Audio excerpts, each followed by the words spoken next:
Hello বন্ধুরা, কেমন আছো তোমরা সবাই? আশা করি অনেক অনেক ভালোই আছো। আর তোমাদের ভালোবাসায় আমিও অনেক ভালো আছি, কারণ তোমরা আমাকে যে পরিমাণে ভালোবাসা দিয়েছো এবং সাপোর্ট দিয়েছো তা আমি কোনোদিন ভুলতে পারবো না। তাই তোমাদেরকে মজা দেওয়ার জন্য আবারও একটি নতুন গল্প নিয়ে হাজির হলাম। গল্পটি শোনার মতো, আশা করি তোমাদের দাঁড়িয়ে যাবে এবং তোমরা হাতের কাজ করতে সবাই হেডফোন নিয়ে বসে যাও। যদি আমার গল্প শুনে মজা পাও তাহলে অবশ্যই আমার চ্যানেলটি সাবস্ক্রাইব করবে। তো চলো বন্ধুরা, আমরা কথা না বাড়িয়ে আসল গল্পে চলে আই। আমার স্বামী রোজ রাতে আমাকে পাত্তা না দিয়ে আমার স্বামীর বড় ভাইয়ের বউয়ের ঘরে চলে যেত। আমার স্বামী তার বড় ভাইয়ের বউয়ের ঘরে যাওয়ার পর থেকে দিদির কান্নার আওয়াজ শোনা যেত। আমি অনেক অনেক জিজ্ঞাসা করার পরও আমার স্বামী আমাকে কিছুই বলতো না, আর আমার স্বামীর বড় ভাইয়ের বউয়ের সাথে সাথে থাকত। একদিন আমি তার ঘরে লুকিয়ে দেখি যে তারা দুইজন তো। আমার নাম রুমনা। আমি অনেক ছোট একটা ধনী পরিবারের মেয়ে ছিলাম না। আমার বাবা একটা ছোট্ট চাকরি করে আমার আর আমার বড় ভাইয়ের লালন পালন করত। আসলে আমাদের ছোটবেলায় আমাদের মা আমাদের ছেড়ে চলে গেছিল। তারপর থেকে আজ অবধি আমাদের বাবাই আমাদের দেখাশোনা করেছেন। আমরা দুই ভাই বোন অনেক বেশি পড়াশোনা করতে পারিনি, কারণ আমাদের বাবার কাছে এত পয়সা ছিল না যে আমাদের বেশি দূর পর্যন্ত পড়াশোনা করাতে পারে। কিন্তু ক্লাস 12 পর্যন্ত আমি গ্রামের স্কুলে পড়েছিলাম।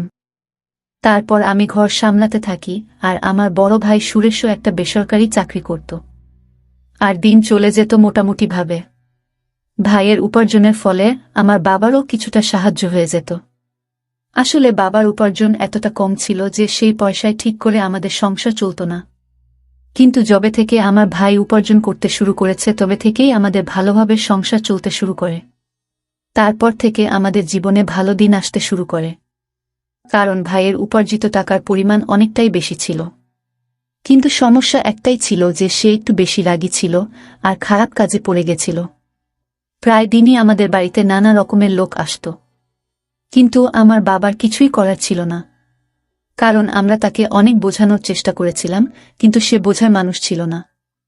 এই জন্য আমরা এটা ভেবে ভেবে অস্থির হয়ে যাচ্ছিলাম যে কিভাবে তাকে বোঝানো যায়। ঠিক তখন একদিন আমার মামা আসে আমাদের বাড়িতে। তখন সে বলে আমাদের তার বিয়ে দিয়ে দেওয়া উচিত, তাহলে সে একদম ঠিক হয়ে যাবে। আমাদের তার কথা ঠিক বলে মনে হয়। তার বিয়ে দিলে হয়তো তার ব্যবহারে পরিবর্তন আসবে, হয়তো সে এইসব ভুল জিনিস থেকে বেরিয়ে আসতে পারবে। এই সব কিছু ভেবে আমার বাবা আমার মামাকে বলে যে একটা ভালো পাত্র খুঁজে দাও যাতে আমার ঘরে খুশি আসে, আর তার এই রকম ব্যবহার থেকে আমরা মুক্তি পেতে পারি। মামা অনেক চেষ্টা করে একটা পাত্র খুঁজে বলে যে পাত্রটা অনেক ভালো, মেয়ে অনেক ভদ্র, মেয়েটা অনেক বেশি দূর পর্যন্ত পড়াশোনা করেনি, কিন্তু সে তোমার সংসার অনেক ভালো করে সামলাতে পারবে। সেই জন্য আমার বাবা বলেন আমাদের কোনো জিনিসের দরকার নেই, শুধু সেই মেয়েটা ভালো হলেই হবে, যাতে সে আমার ছেলের আর আমার সংসারটাকে সামলে নিতে পারে। তখন মামা বলে আমরা রুমনার বিয়েটা ঠিক করে দিই, কারণ তোমার তো সেই রকম জমানো টাকা নেই যে বারবার খরচা করতে পারবে। দুইজনের বিয়ে একসাথে হয়ে গেলে বিয়ের খরচও একসাথে শেষ হয়ে যাবে। বাবা বলে যে না, এখনো রুমনার সেই বয়স হয়নি যে সে বিয়ে করে বৈবাহিক জীবন সামলাতে পারে। সেই জন্য আমি কিছুদিন পরে রুমনার বিয়ে দেব। আর রইল বাকি সুরেশের কথা। নেহাত সে খারাপ কাজে পড়ে গেছে, সেই জন্য তাকে বিয়ে দিতে বাধ্য হচ্ছি। তাছাড়া ছেলে মেয়ের মধ্যে অনেক পার্থক্য হয়। ছেলেদের তো ঘর সামলাতে হয় না, উল্টে তার দেখাশোনা করার জন্য একটা মেয়ে চলে আসে। কিন্তু এই মুহূর্তে যদি আমি আমার মেয়ের বিয়ে দিয়ে দিই তবে সে হাজারো সমস্যার মধ্যে পড়ে যাবে। না জানি শ্বশুরবাড়ির ভিতরে তাকে কি কি করতে হবে। সেই জন্য কিছু সময় পরে আমি রুমনার বিয়ে দেব, এখন না। সব শুনে মামা বলে কোনো সমস্যা না, যেমন তোমার ইচ্ছা। যাই হোক, এই সব ভেবে আমরা ভাইয়ের জন্য বিয়ের পাত্র দেখে অনেক ধুমধাম করে ভাইয়ের বিয়ে দিয়ে দিই। আমার বড় ভাইয়ের বিয়ের পর তো যেন আমাদের বাড়িটা অনেক সুন্দর হয়ে গিয়েছিল, কারণ বৌদি আসার পরে আমার ভাই সব খারাপ কাজ করা বন্ধ করে দেয়। সে খারাপ কাজ করার পাশাপাশি সব খারাপ কাজ করা ছেড়ে দেয়, আর সে অনেক মন দিয়ে নিজের কাজকর্ম করতে শুরু করে এবং সব বাড়ির দায়িত্ব পালন করতে শুরু করে। ভাই আমার বাবাকেও কাজে যেতে বারণ করে দেয়, আর বলে এখন আমি উপার্জন করি, তোমার এত ছোটখাটো চাকরি করতে হবে না। এখন বাবা সারাদিন বাড়িতে বসে আরাম করে, বৌদি তার সেবা করে, আর ভাই মন দিয়ে চাকরি করে পয়সা উপার্জন করতে শুরু করে। যার জন্য আমাদের সংসার অনেক ভালোভাবে চলে যেতে থাকে। পাশাপাশি আমাদের টাকাও জমতে শুরু করে। এখন আমাদের সুখের দিন ছিল। এভাবেই দিনগুলো পার হতে থাকে। আস্তে আস্তে আমার আর বৌদির মধ্যে এত ভালো সম্পর্ক তৈরি হয়ে যায় যে আমরা বৌদি আর আমি কম একে অপরের বোন বেশি ছিলাম। আমি সব কথা আমার বৌদিকে বলতাম আর বৌদি আমাকে নিজের সব থেকে ভালো বন্ধু মনে করত। সে তার নিজের সব ছোট বড় কথা আমাকে বলতো। আর সে বলতো তুমি তো আমার নিজের ছোট বোনের মতো। আমার আর বৌদির এত ভালো সম্পর্ক দেখে বাবা আর ভাই অনেক খুশি হতো। হয়তো আমার বৌদি আমার বাবা ভাইয়ের এত ভালোবাসা পেয়ে সে তার বাবার বাড়িতেও যেতে চাইত না। আমি মাঝে মাঝে ভাবতাম এ কেমন মেয়ে যে বাবার বাড়ি থাকার চেয়ে বেশি বাড়িতে থাকতে পছন্দ করে। হ্যাঁ, এটাই আমার বৌদি ছিল। সে এই রকমই। হয়তো সে এখানে বাবার বাড়ির থেকে বেশি ভালোবাসা পেত। সেই জন্য সে তার বাবার বাড়িতে যেতে চাইত না। তাছাড়া তার সাথে এরকম ব্যবহার করতে আমারও ভালো মনে হতো। আর তাছাড়া আমার বাবা আমাদের সবসময় বোঝাত যে যেমন কর্ম করবে সে রকমই ফল পাবে। আর যদি আমি আমার বৌদির সাথে ভালো ব্যবহার করি তাহলে পরবর্তীকালে আমিও শ্বশুরবাড়ি গিয়ে ভালোভাবে থাকতে পারব। এইভাবেই আমি সবার সাথে মিলেমিশে থাকি। এখন আমার মামা আবার আমাদের বাড়িতে এসে বলে এখন তো আর কোনো সমস্যা নেই। এখন তো সুরেশের বিয়ে হয়েছে, অনেক দিন হয়ে গেল। এখন আমাদের রুমনার জন্য পাত্র দেখা উচিত, কারণ এখন রুমনার বিয়ের বয়স হয়ে গেছে। তখন আমার বাবা বলে এখন আমার রুমনার বিয়ে দিতে কোনো অসুবিধা নেই, কারণ আমার ছেলে ঘর সামলে নিয়েছে আর আমার সেবা করার জন্য আমার মেয়ের মতো একটা বৌমা এনেছে। এখন রুমনার জন্য কোনো ভালো ছেলে খুঁজতে হবে। তখন বাবা মামাকে বলেন তোমার কাছে যদি কোনো ভালো পাত্র থাকে তবে তুমি বল। তাছাড়া আমার ছেলের জন্য তো তুমি পাত্র খুঁজে বের করেছিলে, আর পাত্রটা এত ভালো যে আমি আজও তার গুণগান করি। এই জন্য তুমি একটা ভালো পাত্র খুঁজে দাও। তখন মামা বলে খোঁজার কি দরকার আছে, আমার বন্ধুর ছেলেই তো আছে। তারা দুই ভাই। বাড়িতে মা বাবা দুইজন ভাই, মোট 4 জন থাকে। ছেলে একটা বড় কোম্পানিতে ভালো মাইনের চাকরি করে, আর তার বড় ভাইও একটা ভালো চাকরি করে। আসলে তার বড় ভাইয়ের বিয়ে আগে থেকেই ঠিক হয়ে আছে। এজন্য ছোট ছেলের জন্য পাত্র খোঁজা হচ্ছে। ছোট ছেলের জন্য ভালো মেয়ে খুঁজে পাওয়া গেলে দুই ভাইয়ের একসাথে বিয়ে দিয়ে দেবে। সেজন্য তারা আমাকে পাত্রের জন্য বলেছে। তাই আমি রুমনার কথা তাদেরকে বলেছি। সেই জন্য আমার মনে হলো তোমার থেকে অনুমতি নেওয়া উচিত। বাবা বলল এতে মতো নেওয়ার কি দরকার আছে। তোমার যখন ইচ্ছা ছেলের বাড়ির লোকেদের ডাকতে পারো, আমরা তৈরি আছি। মামা বলল ঠিক আছে, তবে কালকে ডেকে নেব। পরের দিন আমার স্বামী তার কিছু বন্ধুদের নিয়ে আমাদের বাড়িতে আমার জন্য পাত্র দেখতে আসে। আমার স্বামীর নাম ছিল রমেশ। রমেশকে দেখতে অনেক সুন্দর ছিল, আর ভালো পোশাক পরার জন্য তাকে আরও বেশি সুন্দর দেখাচ্ছিল। রমেশকে দেখে তো আমার হুঁশ উড়ে গেল। আমি বুঝতে পারছিলাম না যে এত সুন্দর ছেলে কি আমাকে পছন্দ করবে। কিন্তু যখন নিজেদের মধ্যে কথা বলার জন্য আমাদের দুইজনকে একা জায়গায় ছেড়ে দেওয়া হয়, তখন রমেশের কথা আমার মন ছুঁয়ে যায়। রমেশ এত মিষ্টি করে এত ভালো করে কথা বলছিল যে মনে মনে আমি তাকে নিজের স্বামী হিসেবে স্বীকার করে নিয়েছিলাম। আর পাশাপাশি ভগবানের কাছে প্রার্থনা করছিলাম যেন কোনো রকমে আমাদের বিয়েটা হয়ে যায়।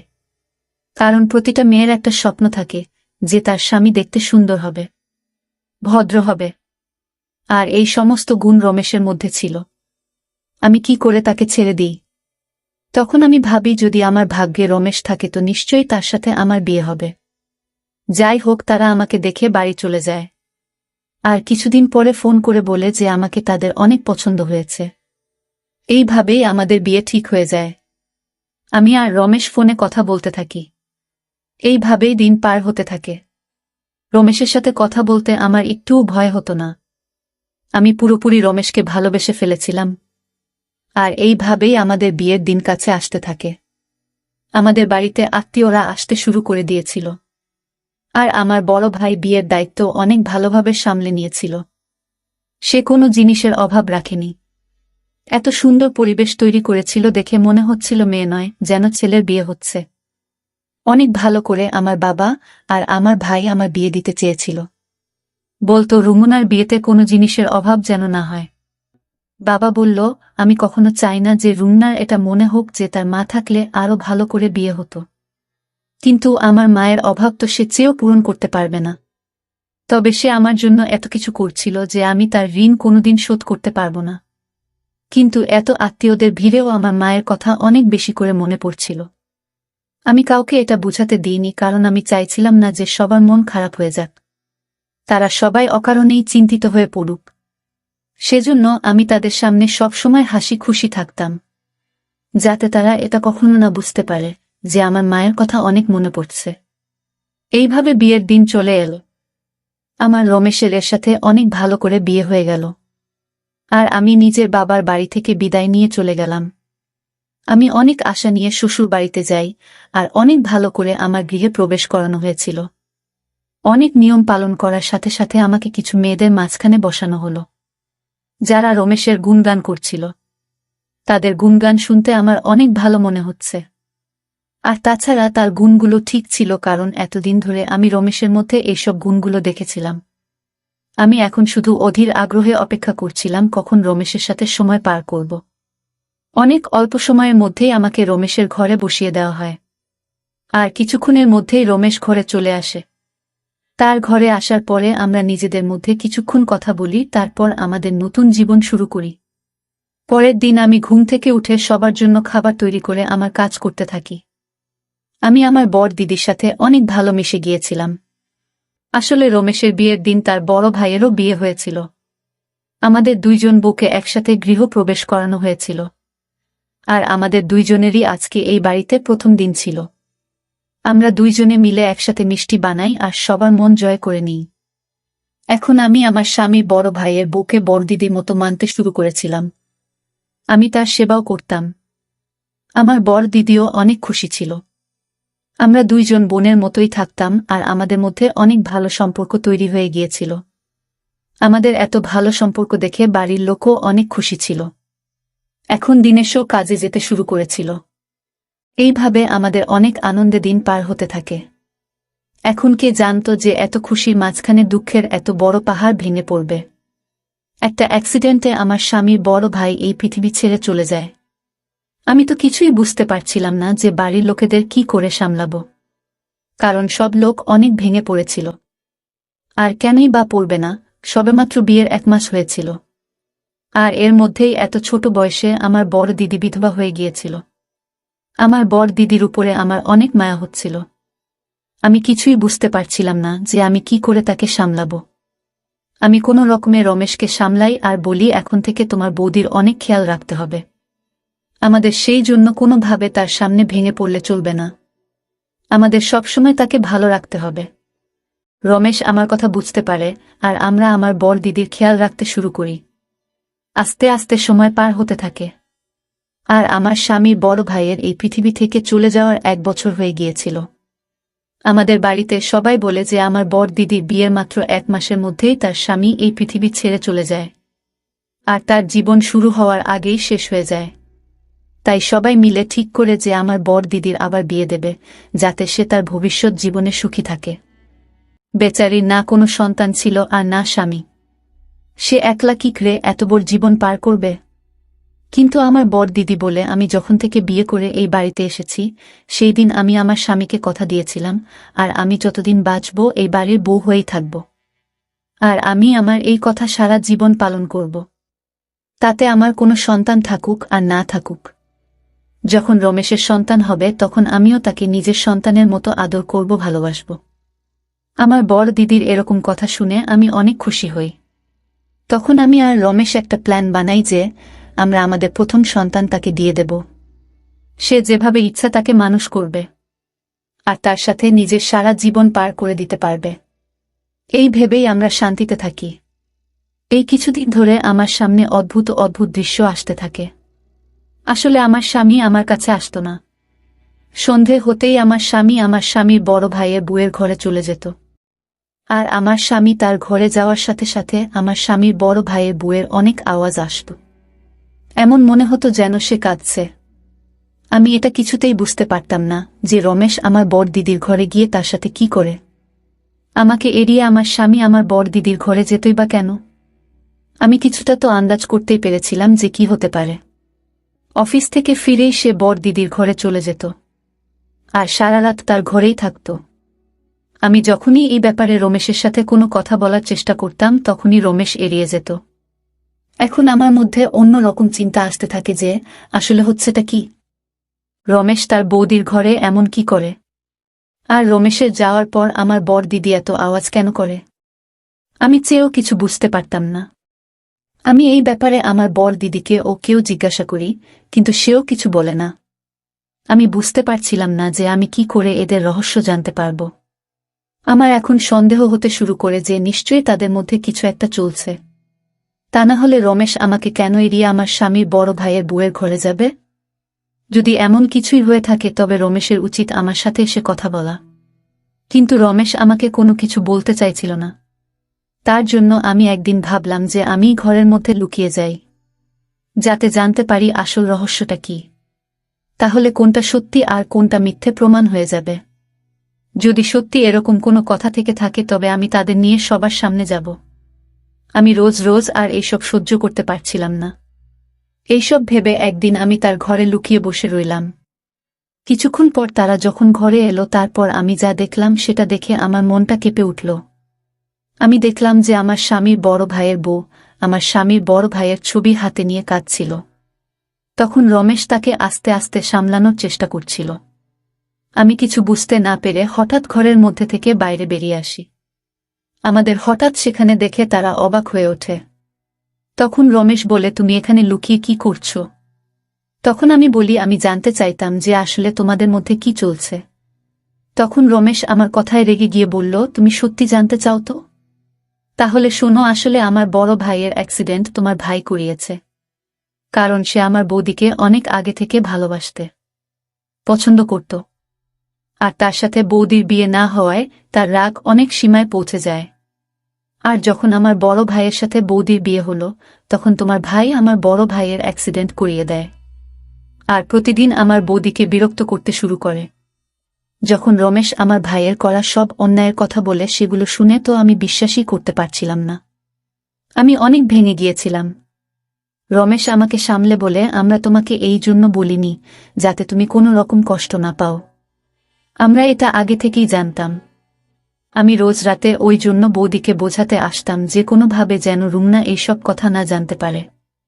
আর এই ব্যাপারটাকে আমরা যে কোনোভাবে মিটিয়ে নিতে চাইতাম। আমরা চাইতাম যে তোমার ভাই নিজে থেকে বুঝতে পারে, কারণ দুই পরিবারের সম্পর্ক আমি কোনোভাবেই নষ্ট হতে দিতে চাইতাম না। রাগ আমারও হতো, সে আমার বড় ভাইকে শেষ করে ফেলেছিল। কিন্তু আমি তোমার মুখের দিকে তাকিয়ে কোনো কথা বলিনি। যখন এইসব কথা আমার সামনে এলো তখন আমার মনটা কেঁপে উঠল। আমি চেয়েও আমার চোখের পানি আটকাতে পারিনি। আমি তো ভেবেছিলাম যে আমার ভাই ঠিক হয়ে গেছে, কিন্তু সে তো এত বড় কাজ ঘটিয়ে ফেলেছিল। আমি রমেশকে বললাম, তুমি তাকে শাস্তি দেবে কিনা এটা তোমার ব্যাপার, কিন্তু আমি তো তাকে সাজা দিয়ে ছাড়ব। যখন এইসব কথা আমি বাড়িতে জানাই তখন তারা পুলিশকে ফোন করে, আর পুলিশ এসে তাকে গ্রেফতার করে নিয়ে যায়। আমি সৃষ্টিকর্তাকে অশেষ ধন্যবাদ জানাচ্ছিলাম যে তিনি আমাকে এমন একজন স্বামী দিয়েছে যে সব সময় আমাকে বোঝায়, আমাকে সামলে রাখে। আমি তো শুধু শুধু তার উপরে সন্দেহ করছিলাম, কিন্তু সে তো আমার জন্য নিজের বড় ভাইয়ের অপরাধীকেও ছেড়ে দিয়েছিল। আমি রমেশের হাত ধরে তার কাছে ক্ষমা চাই, আর আমার স্বামীর বড় ভাইয়ের বউয়ের কাছেও ক্ষমা চাই। তখন আমার বর দিদি বলে, যা হবার তা হয়ে গেছে। আমরা তোমাকে কথাগুলো জানাতে চাইনি, সেই জন্য রমেশ আমার ঘরে এসে আমাকে সান্ত্বনা দিত। আমরা চাইছিলাম না যে তোমার কোনো সমস্যা হোক, কারণ যখন তুমি জানবে যে এসবের পিছনে তোমার ভাইয়ের হাত আছে তখন তুমি অনেক দুঃখ পাবে। এটা আমরা অনেক ভালো করেই জানতাম। আমি আমার স্বামীর বড় ভাইয়ের বুকে ধরে কাঁদতে থাকি। তখন রমেশ বলে, তুমি ঘাবড়ে যেও না। আমি রমেশের দিকে তাকিয়ে ভাবতে থাকি, এত ভালো স্বামী যে আমাকে সবসময় সমস্যা থেকে বাঁচায়, আর আমি কি করে তাকে সন্দেহ করলাম। এখন আমার নিজের উপরও লজ্জা পাই। আর আমি রমেশ আর আমার স্বামীর বড় ভাইয়ের বউয়ের চোখের দিকেও তাকাতে পারছিলাম না লজ্জায়। বন্ধুরা, আজকের ভিডিওটা এখানেই শেষ করলাম। অনেক কষ্ট করে ভিডিওটি আপনাদের জন্য বানিয়েছি। যদি ভিডিওটি আপনাদের ভালো লেগে থাকে তাহলে একটা লাইক করবেন এবং চ্যানেলটি অবশ্যই সাবস্ক্রাইব করবেন। এই আশা ব্যক্ত রেখে আপনাদের কাছ থেকে বিদায় নিচ্ছি আমি। দেখা হবে আগামীকালের নতুন কোনো ভিডিওতে। সে পর্যন্ত সবাই ভালো থাকুন, সুস্থ থাকুন। ধন্যবাদ।